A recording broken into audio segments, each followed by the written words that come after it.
Hi, hello everyone. My name is Maharlika, and today I'm going to be discussing prenatal education for a healthy pregnancy. I'm dressed appropriately in my school attire. My badge is visible. Alrighty, so starting with prenatal care, prenatal appointments are crucial for monitoring both maternal and fetal health. Um, the the initial appointment starts at 4 weeks or upon confirming pregnancy, continuing until 28 weeks. Then the second appointment runs from 28 to 36 weeks. Weekly appointments begin at 36 weeks until delivery. And then the first appointment will cover like family history, medical history, past pregnancies, or any surgical history, and any medication risks. Vital signs, blood tests, urine analysis, a pap smear, and an ultrasound, either transvaginal or abdominal ultrasounds, will be conducted during this time. You'll receive your estimated due date at that time. Also, routine checks are important, and at each follow-up expect checks for blood pressure, weight, and a urine sample. Starting at 10 weeks, a fetal Doppler will be used to check the baby's heartbeat, and fundal height will be assessed as well. And an anatomy scan is typically performed at 20 weeks.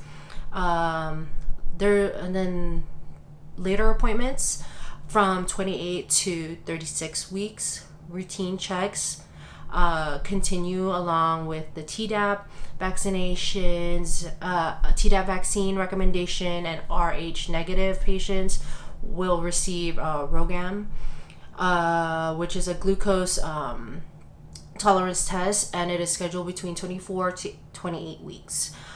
From 36 weeks to delivery, expect checks on baby's positioning, cervical assessments, and discussions about contractions and any of the warning signs.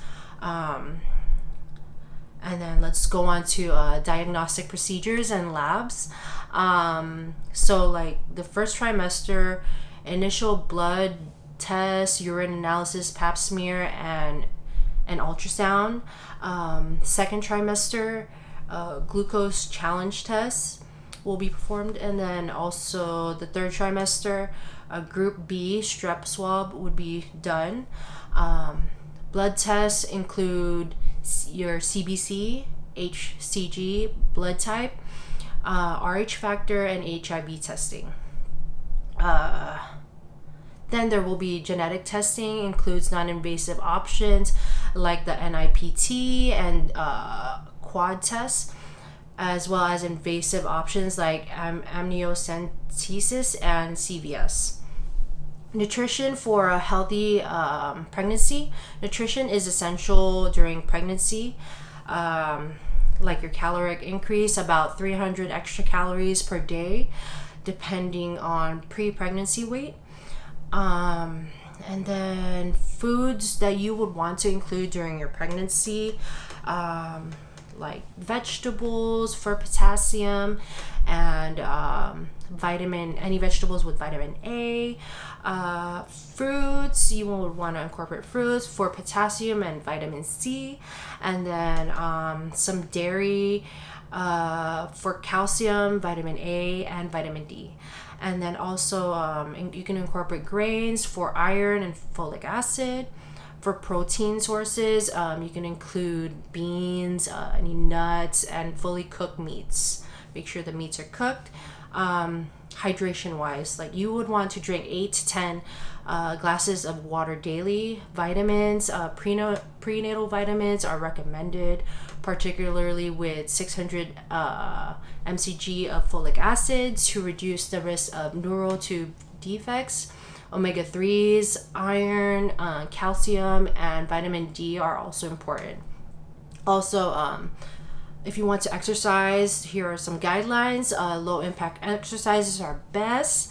Recommended activities would be like walking or yoga, swimming, and stretching. What you should avoid is contact sports, high risk activities, and heavy lifting like deadlifting, or heavy lifting is squatting with barbells. Exercise frequently. Aim to 2.5 hours per week, spread out over several days. You're gonna expect some weight gain and some recommendations. Weight gain should be tailored to pre-pregnancy BMI. Also, underweight BMI would be 18.5 to 28-40 pounds. Normal weight would be, the BMI would be 18.5 to 24.9, which is 25 to 35 pounds. Overweight would be 25 to 29.9 BMI, 15 to 25 pounds, and obese would be greater a BMI of 30, which is 11 to 20 pounds. Common complaints during pregnancy. 3 frequent complaints would be nausea, vomiting. You can also keep healthy snacks on hand. You can eat small meals and consider ginger for any nausea relief. Stretch marks. We know we don't want any stretch marks, but use pregnancy safe lotions with vitamin E oil on affected areas, especially the belly.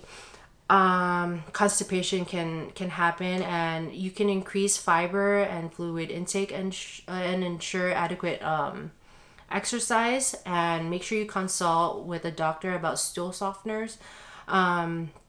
Warning signs to contact your provider. Be vigilant for any warning signs like redness, swelling, or pain in one leg. This may indicate deep vein thrombosis, DVT, which is also known as DVT, or any severe persistent headaches could signal preeclampsia, which is failing of the organs. We don't want that. Severe abdominal pain may indicate placenta abruption, where like the placenta detaches from the uterus. And yeah, that's about it. Thank you for listening and understanding prenatal care, since this is essential for a healthy pregnancy, and I hope this information has been helpful. Thank you so much.